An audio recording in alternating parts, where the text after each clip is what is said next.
Hello दोस्तों, मैं आपका दोस्त एडवोकेट सरोज सिंह। सीआईएसएफ के जवान को बाइगेमी के कारण मतलब दूसरी शादी के कारण नौकरी गंवानी पड़ी। दोस्तों, सीआईएसएफ के जवान का मैं नाम बता देता हूं। Ashwini Kumar versus union of India का केस चल रहा था दिल्ली हाई कोर्ट में। दोस्तों, मैं इस केस के बारे में आपको इसलिए मैं डिटेल बताना चाहता हूं कि दोस्तों इस केस का काउंसिल वहीं था, एडवोकेट वहीं था, और ये अगस्त 2025 में श्री हरिशंकर जी के बेंच ने ये 3-4 दिन तक लगातार जजमेंट आर्गूमेंट हुई थी। उसके बाद कोर्ट ने इसको फाइनली मेरे बात को नहीं माना और इसको रिलीफ नहीं दिया गया अश्विनी कुमार को। उसके बाद मैं अब सुप्रीम कोर्ट आने का तैयारी कर रहा हूँ। दोस्तों, अब इस केस के बारे में थोड़ा मैं बैकग्राउंड बता देना चाहता हूँ। दोस्तों, ये अश्विनी कुमार ने सर्विस को रहते हुए आपके सर्विस में रहते हुए एक दूसरी शादी कर ली थी, और ये शादी चूँकि ये पहली शादी जो थी दोनों की आपस में जो होती है समाज सोसाइटी के बीच में मैरिज डिजुलेशन डीड बना के आपस में डिजॉल्व हो गया था as a by the way of marriage dissolution deed, इसके थ्रू हो गया था। और समाज सोसाइटी के लोग मैरिज डिजुलेशन डीड पे विटनेस थे, साइन किए थे, एग्रीमेंट के थ्रू दोनों अलग हो गया था। उसके बाद लड़की अपनी घर चली गई। उनको कोई ना गिरवांस था, न कोई उनका डिमांड था, न कोई एलिमनी का डिमांड था। साथ साथ उन्होंने कोई एफआईआर लॉन्च की थी अश्विनी कुमार के अगेंस्ट में, न कोई तरह का कंप्लेन लॉन्च किया गया था। फिर भी डिपार्टमेंट ने इन पे कार्रवाई करके बाइगेमी का लगा के उनको डिसमिस कर दिया सर्विस से। उसके बाद दोस्तों मैं दिल्ली हाई कोर्ट आया। दिल्ली हाई कोर्ट में 3 साल तक केस चली। फाइनल आर्गूमेंट में हाई कोर्ट ने ये देखा कि नहीं भैया, इनका जो है, क्योंकि सामने वाली पार्टी रेस्पोंडेंट का ये था दोस्तों कि उन्होंने अपना ये बताया कि आपको सीआईएसएफ रूल का 18 का ये वायलेशन है, साथ साथ सेंट्रल कंडक्ट रूल 21 का भी ये वायलेशन है। मैंने ये बताया कि देखो सेक्शन रूल 18 जो सीआईएसएफ एक्ट 2001 ये बताता है कि ये डिस्क्वालिफिकेशन के बारे में बात किया है। ये डिस्क्वालिफिकेशन कब? जब prior to joining of the service के बारे में स्पेसिफिक उसमें मेंशन किया है कि अगर आप सर्विस ज्वाइन करते हो उससे पहले अगर आपका इस तरह का रिकॉर्ड है तो उस कंडीशन में आपके पे ये अप्लाई होगा।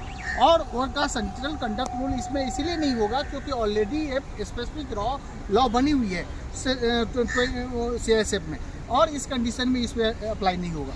और मैंने तीसरा उनको ग्राउंड दिया था कि चूंकि ये शादी डिजॉल्व हुई थी म्यूचुअल कंसेंट के थ्रू, आपस की सहमति से हुई थी, कस्टमरी लॉ के थ्रू हुई थी, कस्टम समाज के थ्रू, क्योंकि custom itself is the source of law.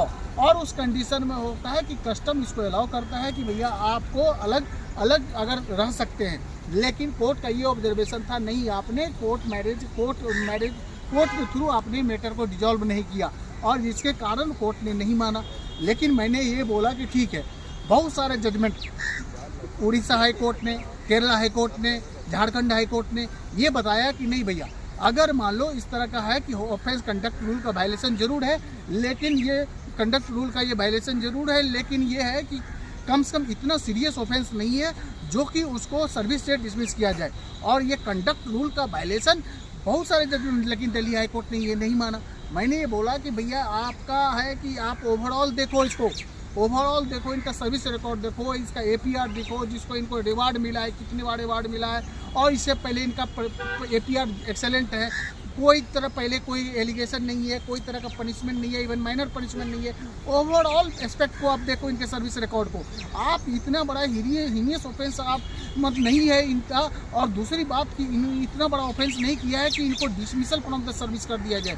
Overall हाँ, मानते हैं कि अगर कंडक्ट रूल का वायलेशन आप कोर्ट मानती है तो मैं मानता हूँ, लेकिन इतना बड़ा हार्श पनिशमेंट देना, और ये बोलता है कि punishment should be always proportionate to the offence, offence के अगेंस्ट में पनिशमेंट प्रोपोर्शनेट होना चाहिए, उसके अनुपात में होना चाहिए जितना बड़ा ऑफेंस है। लेकिन दोस्तों इस कंडीशन में हाई कोर्ट ने नहीं माना, और उनको ये बोला कि नहीं भैया ये उसको मतलब अपने केस को जो डिसमिसल किया था उसको मेंटेन रखा हाई कोर्ट ने। अब उस कंडीशन में मैं अभी सुप्रीम कोर्ट आने की तैयारी कर रहा हूँ। तो दोस्तों पहली बात तो ये, मैं थोड़ा बैकग्राउंड ये भी बता देना चाहता हूँ दोस्तों, बाइगेमी और सबसे बड़ी बात है कि ये जब जजमेंट आया तब पूरे मीडिया में मतलब आया मैटर, क्योंकि उसमें काउंसिल में ही था सरोज कुमार सिंह, और उस कंडीशन में है कि टाइम्स ऑफ इंडिया से लेकिन डिफरेंट न्यूज़पेपर में पब्लिश हुआ था। पब्लिश होने का मतलब है कि ये अपने आप में एक सेंसिटिव इशू है दोस्तों, क्योंकि ऐसे है कि अगर ओवरऑल आप ये देखोगे कि अगर इस तरह से हार्श पनिशमेंट दे रहे हो, क्योंकि ये पब्लिक एज होल का इशू नहीं है, ये पर्सनल इशू था और उनकी कोई इससे समाज सोसाइटी पे कोई गलत मैसेज नहीं जा रहा था। दूसरी बात कि उनको सफरर कौन है, खुद अश्विनी कुमार है, उनको नौकरी गंवाने पड़ा। लड़की तो खुद अलग हो गई, दूसरी शादी भी कर ली होगी, उसका भी रिकॉर्ड बहुत तरह से पता चल रहा है, लेकिन हाई कोर्ट ने कोई भी बात नहीं मानी और इनको पूरी तरह से न्याय नहीं मिला। बाइगेमी का जो ऑफेंस है दोस्तों, ये न्यूट्रल है, क्योंकि लड़का पे भी लागू होता है और लड़की पे भी लागू होता है, हिंदू पे भी लागू होता है, मुस्लिम पे भी, सिख पे, ईसाई पे, हर जगह ये बाइगेमी का केस लागू होता है दोस्तों। क्योंकि ये बाइगेमी एक ऐसा चीज़ है दोस्तों, हाँ मुस्लिम में ये है कि अगर मुस्लिम महिला भी करती है तो उनको बाइगेमी में जाती है केस में। अगर हाँ मुस्लिम मैन जो होती है वो अगर 5 शादी के बाद अगर आगे करते हैं तो बाइगेमी में जाते हैं दोस्तों।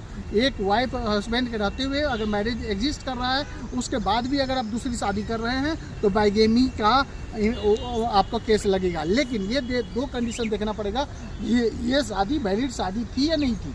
वैलिड शादी या फिर फर्स्ट शादी भी वैलिड होना चाहिए और सेकंड शादी भी वैलिड होनी चाहिए। वैलिड शादी इन सेंस कि पूरा हिंदू मैरिज एक्ट को जो कंडीशन है उसको फॉलो किया गया था कि नहीं, फेरे लगे थे कि नहीं, सिंदूर पड़ी थी कि नहीं, अग्नि के फेरे हुए थे कि नहीं।